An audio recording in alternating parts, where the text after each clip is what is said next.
aninhamento de for each. Eita ferro. O aninhamento de for each, ele começa a exigir de quem lê esse código que a pessoa comece a considerar muitas variáveis na cabeça dela. Geralmente, nesse caso, ou a pessoa vai ter que fazer um teste, não é que vai ter que fazer, né? Mas fica mais fácil se ela fizer um teste de mesa, simples mesmo, só para ver qual valor cada variável vai ter em cada loop. Ou você pode tentar deixar esse código menos complexo ou menos aninhado, né? Porque quando você aninha for each, você está aninhando blocos também, né? Você está indentando mais o seu código para a direita, você está aumentando os níveis de indentação para a direita e na teoria, quanto menos níveis de indentação para a direita seu código tiver, é um indício que ele tem menos blocos e, consequentemente, ele tende a ficar mais legível e menos complexo. Então aqui, o que pode ser feito para não precisar desse aninhamento de for each? E antes de fazer isso, deixa eu só colocar esse nome aqui no plural, né? Recurrency Selects. Acho que a gente pode começar por esse for each mais interno aqui. Nesse for each mais interno, você está criando o option, atribuindo para label o resultado dessa atribuição. Isso aqui também tende a deixar o código um pouco mais complexo. Porque o que está acontecendo aqui? Primeiro, essa expressão está sendo executada. O que essa expressão faz? Ela faz o value do option receber item, né? E aí, depois dessa atribuição, o valor no qual essa atribuição resultou, que nesse caso é o próprio item, porque uma atribuição ela vai resultar no próprio valor que foi atribuído. Então, primeiro a atribuição acontece e essa expressão retorna isso aqui, né? Retorna o item. O item foi atribuído para label do option.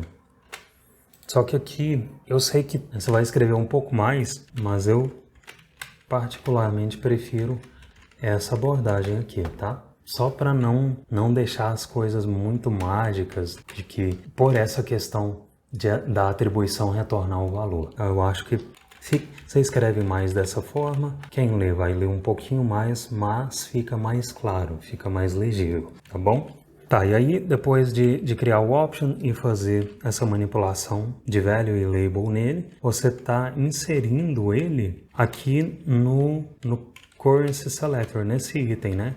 Que nesse caso vai ser o first currency, nessa primeira execução do for each. E aí você está pegando um array de moedas e aí você está criando o option usando esse array de moedas, né, que foi atribuído aqui para item, e currency selector está recebendo esse option.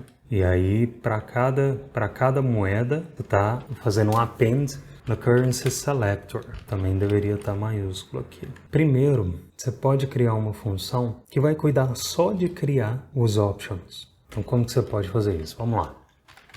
Aqui fora eu vou declarar uma const get options fragment, e daqui a pouco você vai entender por que fragment.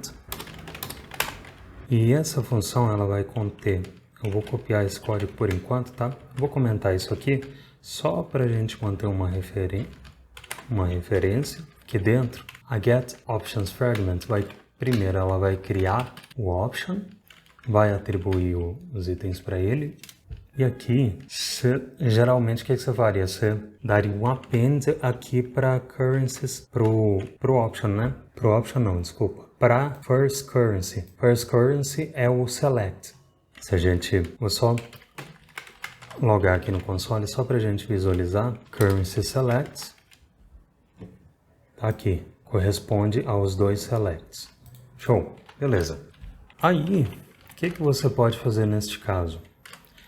Ao invés porque, querendo ou não, essa manipulação de DOM aqui, de inserir cada option lá dentro do select, ela é custosa. Então, você está inserindo dentro de um elemento que já está no DOM, um option a cada execução desse callback to for each. Existe uma forma de você deixar esse tipo de manipulação menos custoso. que é você criar, ao invés de você dar um append direto já no elemento do DOM, você pode criar um nó do DOM em memória, ou seja, ele não está no DOM, e aí você pode dar append para esse nó do DOM de cada option que você criar, porém, só depois que esse nó do DOM, que esse nó em memória, ele receber como filho todos os objetos que você quer inserir, que no caso aqui é o option, né? Só depois de todos os options serem inseridos nesse nó que está em memória, aí você dá um append desse nó em memória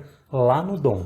E aí o que vai acontecer? Esse nó em memória, ele não vai existir lá no DOM. No momento em que você der esse append desse nó no DOM, ele vai jogar lá dentro de onde você especificou do DOM só os elementos filhos que estavam nesse nó da memória, mas esse nó em si ele não vai entrar no DOM. E para fazer isso, esse nó que eu estou falando em memória é um fragment. Então você pode vir aqui e inserir uma const fragment. Esse fragment você vai inserir document.create document fragment. E aqui eu vou até te mostrar, ó, fragment. Tá, eu não estou invocando get options fragments, né? Deixa eu invocar ela aqui. Isso aqui por enquanto vai rolar mesmo, preocupa não. Aqui, foi criado um document fragment na memória, tá? E a prova que ele está em memória é que se for testar se ele está em Elements Panel, ele não está. Ele é um nó do DOM, inclusive, fragment mdn, que ele cria um novo e vazio fragmento de documento em que nós do DOM podem ser adicionados para construir um off-screen DOM tree. Ou seja, você vai construir uma árvore do DOM fora da tela, fora do DOM. E aqui tem algumas notas de usabilidade dele. Você vai ver aqui que geralmente esse método ele costuma, quando você usa dele, você está melhorando um pouquinho a performance da sua aplicação. E claro que nesse caso aqui não é algo tão grave, não é algo que vai fazer muita diferença. Mas em aplicações em que essa inserção seria maior de elementos, né, por exemplo, no DOM, seria mais custoso ainda, então faria mais diferença, tá? Mas já é uma boa prática para você conhecer e ter em mente. Então, beleza. Aí você vai criar esse fragment, o fragment está criado, e agora você quer dar, ao invés de dar append no DOM, diretamente lá no select, primeiro você vai dar append nesse fragment.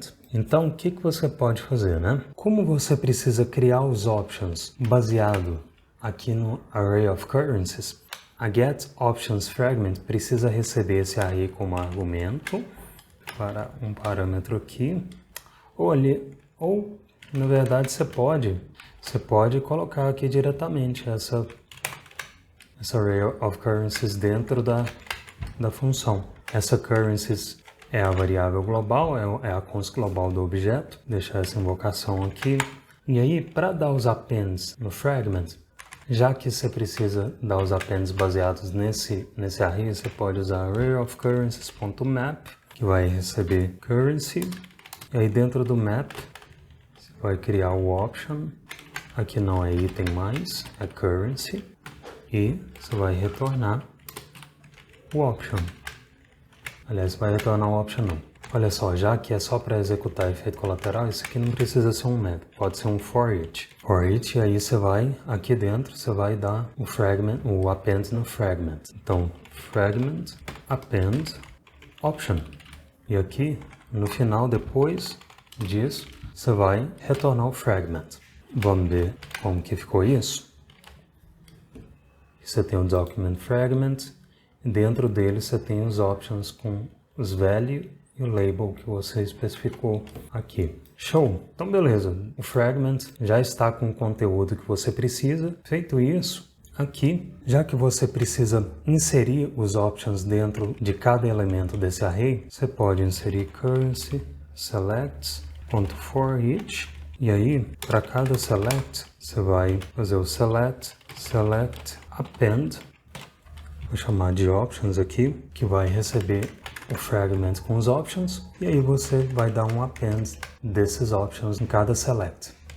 Vamos ver se funcionou? Beleza, então agora está aqui os selects com os options. Esse código pode ter ficado um pouquinho mais longo, mas está menos alinhado do que este código aqui. E, na minha opinião técnica, ficou menos complexo porque agora não existe alinhamento de for each. Show? Qualquer dúvida que tiver ficado em relação a isso, pode comentar na issue que eu te ajudo.